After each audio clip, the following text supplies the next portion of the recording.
Бид нар диатез хүүхдийг зэв энэ төр гэж яриад байгаа байхгүй. Энэ болхий дахин атопийн дерматит гэдэг бүр юм олон улсын ангилалтай өвчин байхгүй.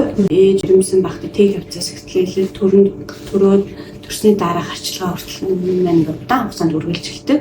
0-аас 5 нас хүртлээр хүүхдийнхээ арьс арчилгаа, ололт тийм бүх зүйл дээр анхаарал чадвал дахиж ингэж бүр хүндрэхгүй итгэрэх боломжтой өвчин байгаа. Сүүлийн үед болохоор одоо баг хүн болгон хүүхд болгон л диатезтэй арьстай болоод байна гэсэн. Тэр нь яаж нэг эхээс авсан харшлын өндөр уураг одоо хүүхдэд удамшид дамжаад тэгээд давхар нүсэл гадаад дотоод тэр хүчин зүйлийн нөлөөнөөс болоод арьсан дээр янз бүрийн тууралт гарах ч юм хойр ашиг тийм шин тэмдгээр илрээд байгаа.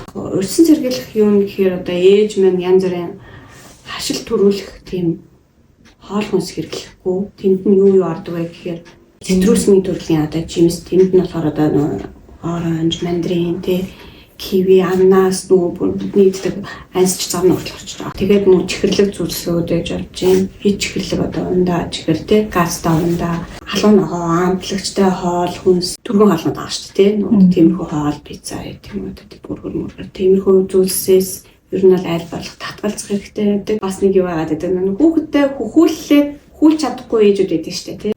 Нэг удаагийн сүү найруулж өгдөг. Япон сүү гэдэг шүү дээ. Амар нөө чихэрлэг. Чинь ингээд ийм нэг удаагийн савлгаатай байдаг байхгүй юу? Ээж нь ядраад ингээд хүлж чадахгүй, амлуулж чадахгүйсэн салаад найруулдаг сүүглээ төрүүлээд уулгачдаг. Тэнгүүд тэр сүү мань өөрөө амар гипер аллерген гэдэг. Одоо нэр хит чихэрлэг. Тэр сүүг ингээд уугаал нэг хэдэн 1-2 өдрийн дараас бас туулах гэдэг. Ээж сүү биш шүү дээ. Татлаа тогтоон дөнгөж ингэж юу яаж байгаа хүүхдэд маань. Нас амар тийм өндөр ураглаг тийм сүү уулгачаад нөгөөдг нь идэвчээд туулах гэдэг. Тэр ямар сүү өхөө эсвэл одоо яг тэрэн дээр бас айгүй анхаарах хэрэгтэй гэсэн. Тэгэхээр нөгөө ээж амар мундаг мэдлэгтэй боловсралтай тийм эрүүл мэндийн боловсралтай байх хэрэгтэй болж байгаа байхгүй юу?